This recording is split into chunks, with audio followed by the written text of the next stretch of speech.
Good evening mga kabakayard. Mag-i-install tayo ng incubator ng mga sisiw. Ginawa ko na pala. Kailangan balutan nyo ng packing tape kung ano, yung tyro para hindi siya magtastas.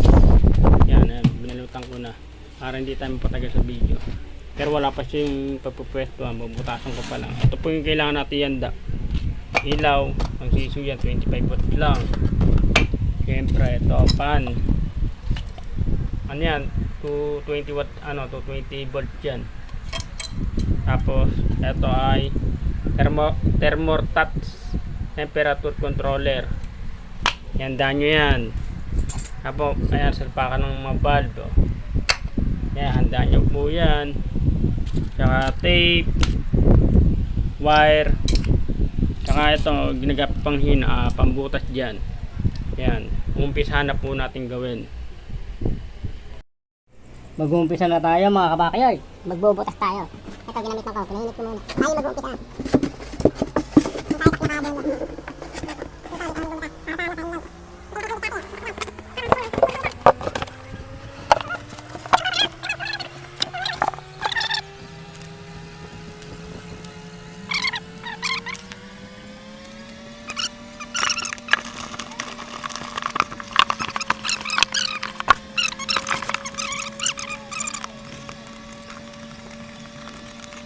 Ito na mga kabakayard, bossy. Kinortihan ko na itong thermostat na to ay ipasok na sa loob. Ayan po. Ang hirap pag video. Walang alalay. Yan, yan lang. Yan lang po.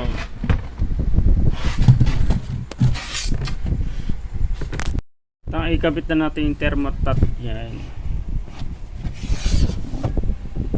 Tapos ito naman po yung pinakasalpakan, yung pinaka main. Yan, dito sa may pula at black. Kahit ano dyan, pwede dyan, kahit magkabilaan niya. Kasi ano yun 220 volt po yan. Kung isa lang gagamitin mo, syempre lalabas 110. Isa 110, di ba 220. Yan, kahit ano dyan, pwede dyan ikabit. Yan, at naikabit ko na pala yung salpakan, yung pinaka main niya. At ito naman yung pan, 220 naman to. Pwede mo siya isama rito. Yan. Kahit ano dyan, kahit magkabilaan, pwede mo isama. Ipagsamahin mo lang dyan. I-tape mo lang ng maigi. At eto na, naikabit ko na. Yan. Kasama po yan sa main salpakan, yung pinaka-main. Pwede mo isama yun dyan. Tapos, kailangan balutan nyo ng tape para safety. Yan po. Susunod naman natin yung bulb na ilaw. At mga kabakid, at naikabit ko na ang ilaw, saka yung pan. Yung wala talagang galaw, hindi po nagalaw yan. Saka ito. Saka yan, yung wire na po ayusin. Itong wire ng ilaw, dito po natin ilalagay sa thermostat yung pinakagit ng wiring. Ito po. Kasi yung wiring niya, 6. Pinaka main, yung pula, saka yung black, pinaka main yun. Ito yun. Tapos, ito yung pinakagit na.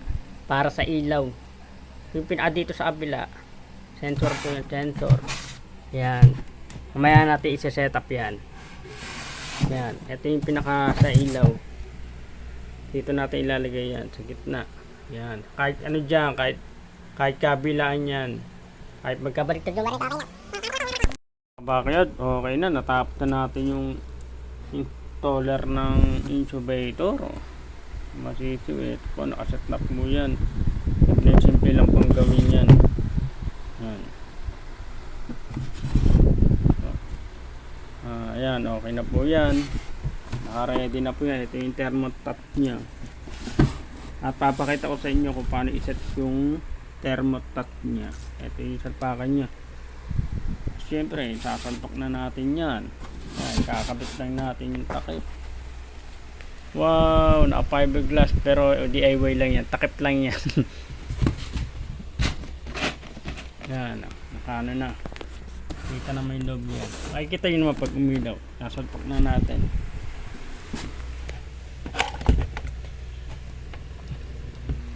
Yan. Oh. Ibig sabihin, umilaw siya, mababa yung temperatura niya. Pag pumatak ng 37.2 yan, mamamatay yan. Pero, antayin natin mamatay yan. 37.2 ang pinakamababa. Kung tataasan nyo pa 37.8, ayun ang pinakamataas. Yan, oh.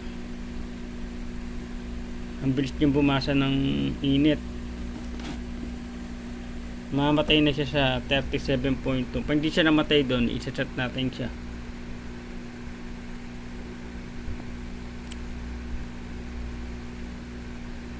Yan, namatay na siya. Ibig sabihin, ayan, nabuilit, namatay. Ibig sabihin, nakaset na siya ng 37.2. Ibig sabihin, ayan, tumataas siya kasi nga, mainit pa. Mainit. Habang patay yan, inabasan niya muna yung init niyan. Tapos, pag medyo malamig-lamig na, bababa yan. Pag bumaba ng 37.2 hanggang sa pababa, basta pababa, magbubukas ulit yan. Kasi ganun lang yan, paulit-ulit lang yan. Yan, medyo matagal-tagal yan kasi medyo mainit pa. Init.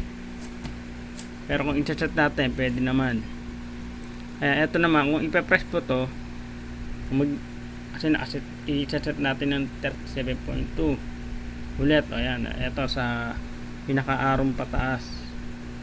Ibig sabihin, pag na-click lang niya, ibig sabihin nakaset na. Yan.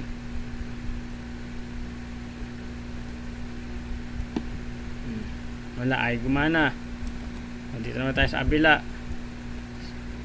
Pag lumabas ang 37.2, nakaset na yan. Ayun, nakaset na siya. Ibig sabihin, nakaset na yan. 37.2. Kaya mo mag-blink. Ayan. Nakaset na yan. Medyo matagal-tagal yan eh. Pag pumatak siya ng yan, nababa na siya. Kasi lumalamig na. Yan, pag binuksan mo naman to, kasi siyempre sitingo yung init. Yan, bumaba na. Siyempre sumingon na. Medyo mainit-init kasi medyo matagal eh. Pero hindi naman maluluto yung itlog mo dyan. Yan. Pag bumaba na ng 37.2, bubukas dyan. Yan. O, di ba bumaba? Pero pag tinakpan yan,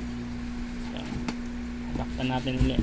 Ganun lang yan, paulit-ulit siya. Ibig sabihin, nakaset na yan. Nakaset na yan. Pag ayaw mag-click dito, parang na ganun-ganun. Ibig sabihin, nakaset. Ipindutin mo na itong isa kabila. I-press mo lang.